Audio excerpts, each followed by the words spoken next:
All right, let's talk about zero DTE options. You've probably heard it a million times. A stop loss is your best friend, right? It's supposed to save you.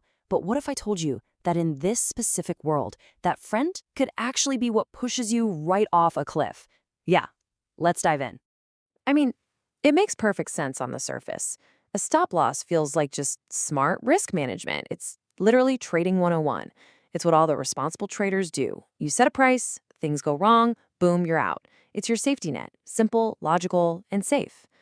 At least, that's what we're told. Okay, but here's the twist, the paradox. In the crazy high-speed game of zero DTE, that very same safety net, it often does the complete opposite. It can actually amplify your losses and, believe it or not, increase your risk of a total catastrophic blowup. And right now you're probably thinking, oh, this is a psychology thing. It's about panic selling or not having discipline.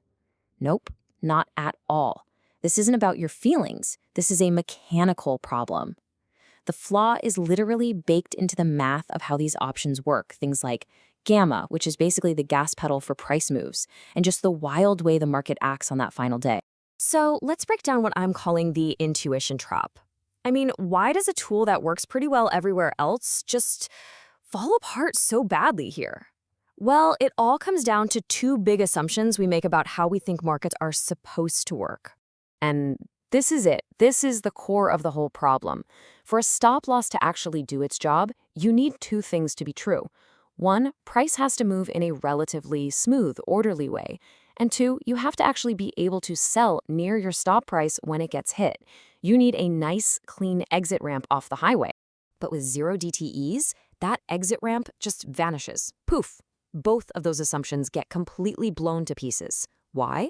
Well, because gamma is through the roof, so prices don't move smoothly, they lurch and accelerate like crazy. And at the exact moment you desperately need to sell, liquidity dries up. It's like trying to exit that highway, but all the ramps are suddenly blocked off. The buyers you need to sell to, they're just gone.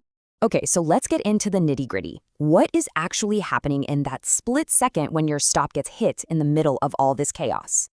How does a safety measure turn into a total disaster? Just look at the difference here. With a stop loss, yeah, you might take some losses, maybe a -1R or -2R, and they'll probably fall along a pretty normal curve. But with a stop, you are forcing yourself to sell at the exact moment of maximum panic. The price doesn't just touch your stop, it gaps right past it, and you get filled at a way, way worse price. So instead of capping your loss, you've accidentally concentrated all your risk into one single, much uglier outcome. You know, this actually has a name in statistics. It's called creating a fatter left tail. And all that fancy term means is that the chance of a really, really bad, extreme loss becomes much higher than it should be. You've basically traded a bunch of small, manageable losses for a much bigger chance of having one single, giant, account-killing loss. Let's put some real numbers to this. So you think you're being responsible, right? You set your stop to risk 1 unit. Let's call it -1R. But because of this whole dynamic, you've actually just jacked up your odds of getting hit with a shocking -2.5R loss out of nowhere.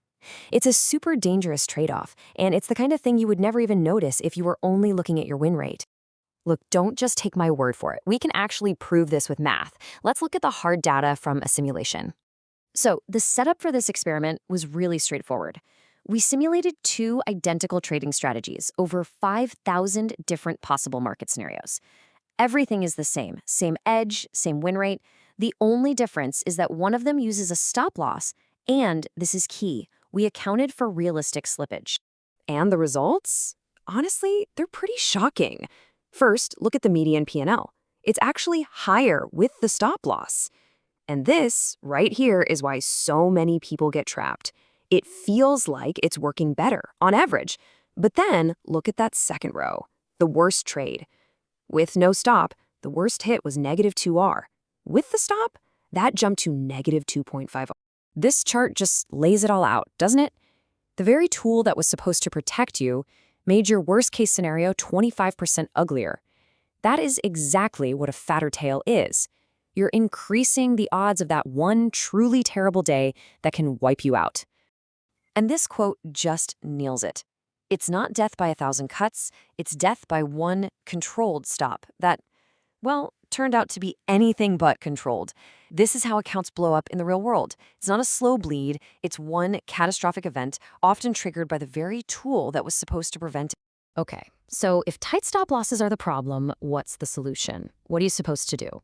Let's take a look at how the pros handle this kind of risk without getting torpedoed. You'll see that pros use a totally different playbook.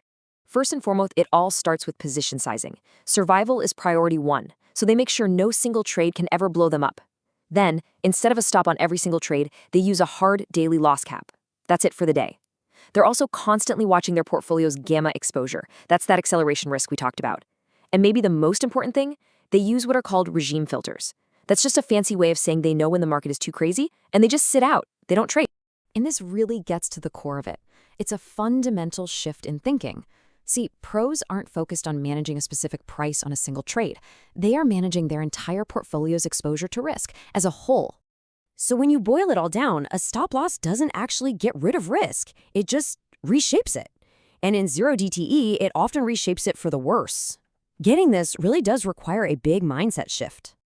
I mean, this comparison says it all, right? The typical retail trader is asking, where should I put my stop? It's a question about price. The pro is asking a completely different question. How is this decision going to change my overall distribution of losses? One is about a single trade. The other is about the health of the entire system. It's a much more powerful question to ask. So here's the takeaway. The next time you're setting up a trade, I want you to stop asking, where does my stop go? Instead, ask yourself this. Is the risk tool I'm about to use actually making me safer? Or is it secretly creating one of those fat tails we talked about? Is it reshaping your risk in the right direction? Because honestly, the answer to that question, well, that could be the difference between sticking around in this game and suffering a very sudden, very painful exit.